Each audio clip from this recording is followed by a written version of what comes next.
काढून घेते खिशात ठेव मला महागाची वस्तू येते खिशात ठेव काल मला दाखवा असं लाईट बोर्ड अरे इकडे दाखवा हा ठेव खिशात लाईट बोर्ड पैसे कोणी थांबू नका चला बाजूला योगिया दुर्लभ तो म्या देखील सजनी पाहता पाहता मला न पुरे धनी देखिला देखिला माय देवांचा देव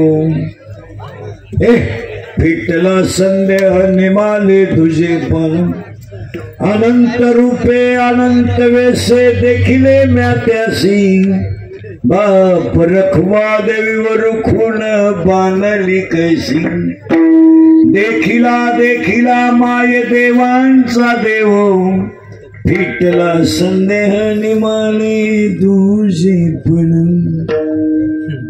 जीवानी तुझे वर्णी जीवानी तुझे वर्णी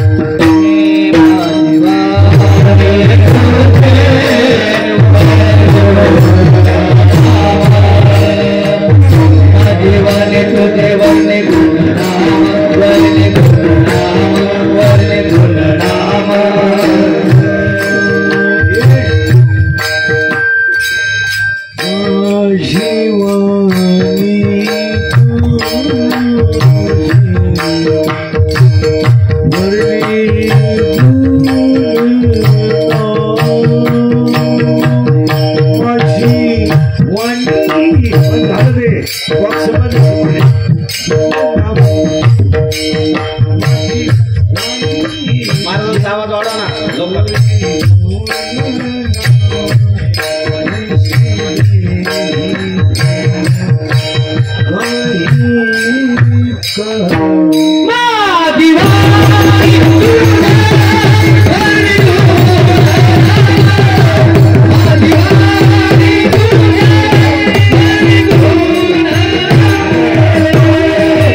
योगिया दुर्लभ तो मैं देखिला साधनी पाहता पाहता मनाना पुरे धनी देखिला देखिला माय देवांचा देव फिटला संदेह माले तुझे पण अनंत रूपी अनंत विषय देखिले मैं त्याशी बाप रखवा देवर खोड वालेली कैसी देखिला देखिला माय देवांचा देव फिटला संदेह निमाले तुझे पण विठाला विठाला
देतात तो सर्व दशे त्यांनी म्हटले अभंग आहे कोणाचा अभंगाचा शेवटचा होऊन कल्पना आहे. वारकरी संप्रदायाचा फाया नांदेव आहे. वारकरी संप्रदायाचा कळस तुकाराम बाबा आहेत.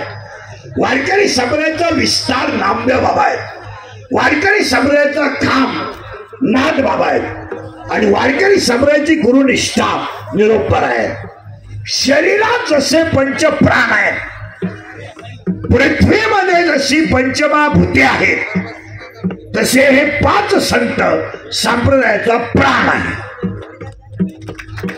शरीर जसं प्राणाशिवाय राहू शकत नाही, पृथ्वी जशी पंचमहाभूताशिवाय बनू शकत नाही, तसं कलियुगातला माणूस संतांच्या विचाराशिवाय सुखी होऊ शकत नाही. मोबाईल बंद करते कीर्तन आहे.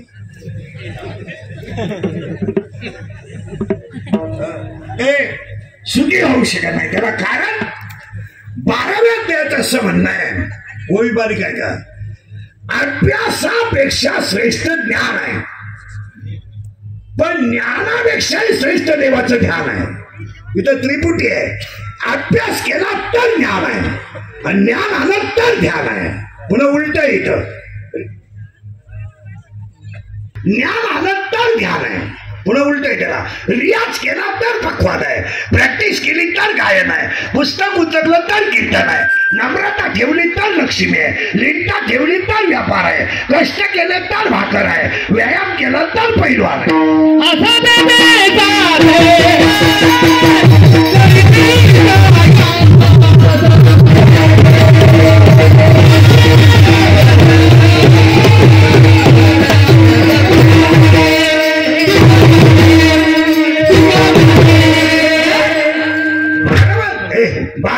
असं म्हणतोय अभ्यास के 10वा अध्याय असं म्हणतोय अभ्यास के 12वा अध्याय असं अभ्यास केलं तर ज्ञान, ज्ञान आलं तर गेलं बाबांना ध्यान. पण 9व्या अध्यायाचं म्हणणं असं नाहीये. 9वा अध्याय असं म्हणतो या जगात आतापर्यंत बोमलात हिंडणाऱ्यांना कधीच देव भेटला नाही. हे बायका पोरं सोडून बोमलात हिंडा, देवच भेटणार नाही. उपवास करणाऱ्याच्या तर खानदानी देव भेटत. अरे यांना हे काही लोकांना महिना भर उपाशी श्रावण, ही मनोरुग्ण लोक आहेत, डोक्यातून गेलेली लोक आहेत. महिनाभर उपास काय बापाने केला होता, महिनाभर हल्लफडे सगळे चालू. उपवास केल्यावर देव भेटतो. महाराज ओव्या जरा 5 झाला. तिसऱ्या अध्यायाची ओळी उचका, तुम्ही शरीरात न पिडावे. तिसरा अध्याय म्हणतोय बायका पोरं सोडू नका, बोंबला ठेंडू नका, खाजावीन तिकडच गंधाईत बसू नका. सोडा बायका पोरं, हिना बोंबलं, भाकरी खाऊ नका, सफरचंद आणा, चहा पिऊ नका, दूध आणा, कुठाने चालू द्या.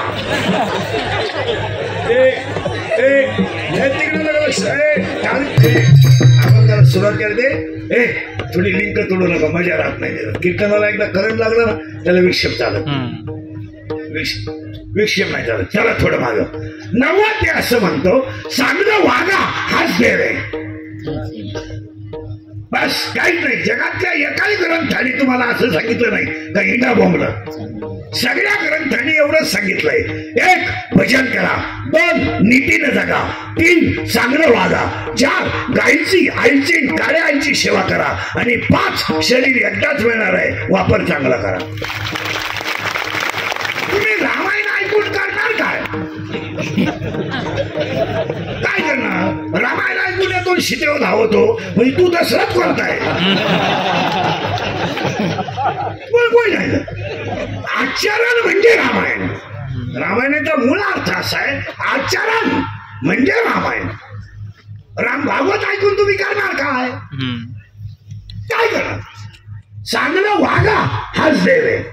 आणि याला 12व्या अध्यायाच्या शिववे संपत्ती जर आली तर दया येत नाही, आणि दया जर आली तर संपत्ती येत नाही, आणि दोन्ही जर आले तर तो देव झाल्याशिवाय राहत नाही. त्यांना मोहनानंद महाराज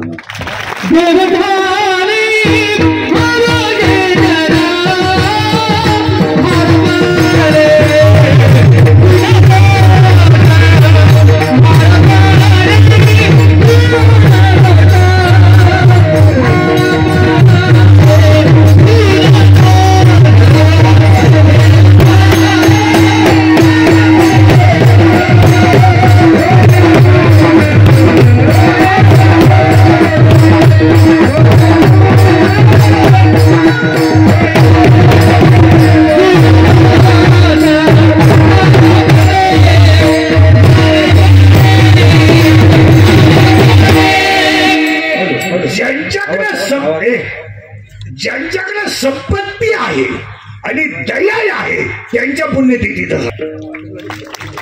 समज असं काय झालं. संपत्ती आहे दया असं होत नाही. संपत्ती आली तर दया येत नाही, दया आली तर संपत्ती येत नाही. ज्यांना इष्टेट मोकार आहे त्यांना पोरं नाही. काहींना इतकी पोर आहे झोपाय जागा नाही. काहींनी इतका प्रयत्न केला. एक आहे एक नाही. काहींना तब्येत जास्त आहे बुद्धी नाही. काहींना बुद्धी भरपूर आहे तब्येत नाही. काहींना इष्टेट मोकार एकच पोरग तेही येडच. एक आहे एक नाही. इथं मोहन महाराजांकडे संपत्ती आहे आणि दया आहे. पुण्य आहे. महाराष्ट्रात मला एखाद्या माणसाचं नाव सांगा का व्याजाचा धंदा करणारी माणसं नीट मेलीत. या आता इथं 2-4 जण बसले. गंध किती लावा गंधावर तुमचं वाटलंच तुम्ही बिंबीत गंध घाला. मी म्हणाल महाराज असं का बोलला. हे महाराज असं का बोलला. 16व्या अध्यायामध्ये 472 ओव्या आणि 472 ओव्यांमध्ये 2 संपत्ती आहेत. दैवी संपत्ती आणि आसुरी संपत्ती. व्याजा हॉस्पिटललाच मारणार आणि मारताना त्यांच्या जवळ 3 जणच असणार. डॉक्टर, कंपाऊंडर आणि नर्स. आणि 3घांना माहित नाही हा कधी मिळालाय. तरी क्लिप पडली त्यांना तीव्र झटका आला. ते मृत्यूशी 2 महिने झुंज देत होते. झुंज द्यायला तो का बिबट्या होता ना. ते झुंज नव्हते देत. ते गरीबाचा तळतळाट भोगीत होते. ज्या ज्या लोकांनी टक्क्यावर धंदे केले म्हणजे घरकुलात टक्का, मुरमात टक्का, खडीत टक्का, संडाच्या भांड्यात टक्का, भांड्यातल्या मालात टक्का, ती सगळी माणसं म्हातारपणी इडी होऊन गावात हिंडतात. इडी होऊन कुत्रीचा मुका घे, बोकड्याचा मुका घे. हे मी बोलत नाही, 9वा अध्याय बोलतोय. आगा कर्मीचे पाप करा झटका होणार. केले कर्म झाले तेच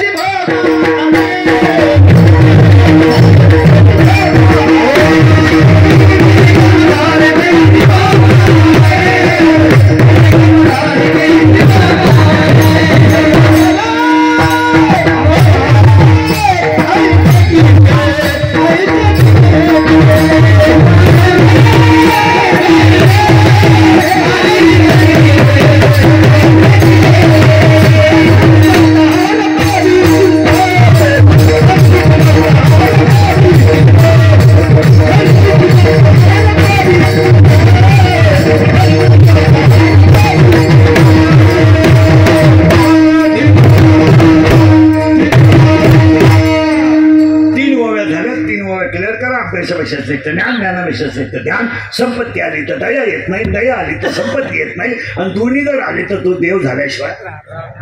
आणि 3री ओवी चांगलं वागा हाच देव आहे. बोंबलत हिंडून देव भेटणार नाही. 1.5 तास देव चोळून करायचं काय. हाताने काम बोलवायचं त्याला देव भेटणारच नाही. ओव्या त्याला तुम्ही देवाचे बजाव, देव तुम्हा पृष्ठ असं ठरणार नाही. कारण या जगात बारीक काय करतात. या जगात जेवढे संत झाले, संत लय झाले. आता हे होऊन गेले ते संत, आता संत नाहीत. आता झाकडी 1.25 लाखाची. आता नाही उघडली तर 1.5 रुपयाची. आता नाही. आता कोणी कोणाला संत म्हणते. एकाला एकाला माळ घालायची. तू गुरु हा शिष्य दोघं याला पटल. गुरु बायको करून मोकळा झाला, शिष्य बी लग्नाची बायको घेऊन आला. त्याला मी थोडंच बोलतोय. 9 त्याला 5वा अध्याय दयाचे आहे का धड नाही. काय बारीक आहे का. आता सुरुवात झाली. या विश्वात महिला मंडळ एवढे या विश्वात जेवढे संत झाले सगळ्यात कवळं बाळ कोण असेल तर ज्ञानोबा आहेत. या विश्वातले सगळ्यात कवळे संत कोण असतील तर ज्ञानोबा आहेत. हे फक्त 16 वर्षाचं बाळ आहे पण विश्वाची आई आहे. काय चमत्कार आहे ह्या जगात, पुन्हा असा घडलाही नाही आणि कुणी कधी बोला होणार नाही. विश्वातलं सगळ्यात कोवळं बाळ कोण असेल तर ज्ञानोबा आहे. आणि विश्वातला दुसरा चमत्कार आहे हे बरं कीर्तन आहे ते विश्वातला दुसरा चमत्कार आहे हे पहिला चमत्कार आहे. सगळ्यात कोवळं बाळ ज्ञानोबा आहे. आणि विश्वातला दुसरा चमत्कार आहे ज्यांना कुणाचाच आधार नव्हता त्यांना ज्ञानदेव म्हणतात. नाही आधार कुणाचा. कधी वाटलं वडिलांना आनंद सांगावा तर वडील नाही. कधी वाटलं आईच्या कुशीत घुसावं आणि त्यांचा रडावं आईच नाही आहे. आणि कधी वाटलं आईच्या पाठीवर बसावं आईने डोक्यात हात घालावा ती मान्यच नाही आहे. जेवलं का म्हणून कोणी विचारलं नाही, पाठीवर हात कोणी फिरवला नाही, मायेनं जवळ कोणी घेतलं नाही, उलट्या घरातल्या भाकरी भिकवून दिल्या पण जोडीत घातल्या नाही. वाक्य ऐकायचं. ज्यांना बसायलाच मांडी नव्हती त्यांच्या मांडीवर अख्खं जग आहे. याला ज्ञानोबा याला ज्ञानोबा म्हणतात. बस सगळ्यात कोवळं बाळ ज्ञानोबा आहे. आणि विश्वातला दुसरा चमत्कार आहे मांडीच नाही पण मांडीवर अख्खं जग आहे.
विश्वातलं सगळ्यात कोवळं बाळ ज्ञानोबा आहे. आणि ज्यांना मांडीच नव्हती हे कीर्तनात जेवढा बसलेला समाज आहे ना ही सगळी माऊलीची लेकरं आहेत. आणि सगळी लेकरं एका मांडीवर. विश्वातला दुसरा चमत्कार आहे. आणि विश्वातला तिसरा चमत्कार आहे सक्का भाऊच गुरु केला. याला ज्ञानोबा आहे. काय शिवाय सक्का भाऊ गुरु या काळात भावाच्या पोरीचे लग्न मोडणारे 4 जण माझ्या पुढे बसले जातात. भावाचा कापूस चोरणारी लोक आहेत. आणि इथं सक्का भाऊ गुरु केला. पण महाराज मंडळी नीट ऐका, कीर्तनकार कोणी असले तर भजने बिजने. ज्ञानेश्वरी ग्रंथ नाहीये. ज्ञानेश्वरी ग्रंथ नाहीये. ज्ञानेश्वरी ग्रंथ नाहीये. मग तुम्ही म्हणाल ज्ञानेश्वरी काय? 22 वर्षाच्या बालकाने 9 रसाने भरलेला निर्माण केलेला अमृताचा समुद्र म्हणजे ज्ञानेश्वरी. आता हे सप्त्यांमध्ये जे ज्ञानेश्वरी पारायण करतात ना यांचा यांना लकला ते आपल्या बजेटमध्ये बसत नाही. पारायण काय असं काय पारायण करतात तर पोहे खात्यात. पोहे खाऊन कडी पत्ता ज्ञानेश्वरी उठू द्या. यांच्या बापानं पारायण केली. मग ओवी म्हणतात किंवा होणार तुमचे केले पोहे खाऊन मोकळे झाले. पारायण हे पारायण एका पारायण ज्ञानेश्वरी का ग्रंथ आहे का? 22 वर्षाच्या बालकाने निर्माण केलेला अमृताचा समुद्र म्हणजे ज्ञानेश्वरी. आणि महाराज बारीक आहे का? ज्ञानेश्वरीमध्ये 9033 ओव्या आहेत. ज्ञानेश्वरीत 9033 ओव्या आहेत. 3500 दृष्टांत आहेत आणि 1.25 लाख शब्द आहेत. ज्ञानेश्वरीमध्ये 9033 ओव्या आहेत. 80% नाही 90% बायांना अजून माहित नाही का मुक्ताईचा जन्म घटस्थापनेच्या दिवशी झालाय. माहितच नाही आम्हाला. यांनी फक्त घट उठावला आणि बसावला. 9 किलो भगर गेली, 13 डझन केळं गेले, 11 किलो रताळा गेले, देवी जशी तशी. त्यांना काय माहित? 80% भाजण्याला अजून माहित नाही का माऊलीचा जन्म आणि कृष्णाचा जन्म एका दिवशी आहे. त्याला माहितच नाही. कृष्ण जन्माचं कीर्तन करणाऱ्यालाच माहित नाही. हो, त्यांना काय माहिती? ते मेमरी कार्ड पाठ करायचं संध्याकाळी सांगायचं, त्यांना नाही माहिती. हो, जन्म सांगू का एकदा पुढे जाऊ आणि सांगू का पुढे जाऊ? दादाचा जन्म आहे सोमवारी, माऊलीचा जन्म आहे गुरुवारी, मुक्ताबाईचा जन्म आहे शुक्रवारी आणि काकाचा जन्म आहे रविवारी. यांच्या तिथी ऐका. दादाचा जन्म आहे माघ शुद्ध 2, माऊलीचा जन्म आहे श्रावण वद्य 8, काकाचा जन्म आहे कार्तिक शुद्ध पौर्णिमा आणि मुक्ताबाईचा जन्म आहे अश्विन शुद्ध 1. आता समाधी ऐका यांच्या. दादाची समाधी आहे ज्येष्ठ वद्य 12, माऊलीची समाधी आहे कार्तिक वद्य 13 म्हणजे आजादा दिवसात आणि काकाची समाधी आहे मार्गशीर्ष वद्य 13 म्हणजे 1 महिन्यानं आणि मुक्ताबाईची समाधी वैशाख वद्य 10. यांना काय सांगू?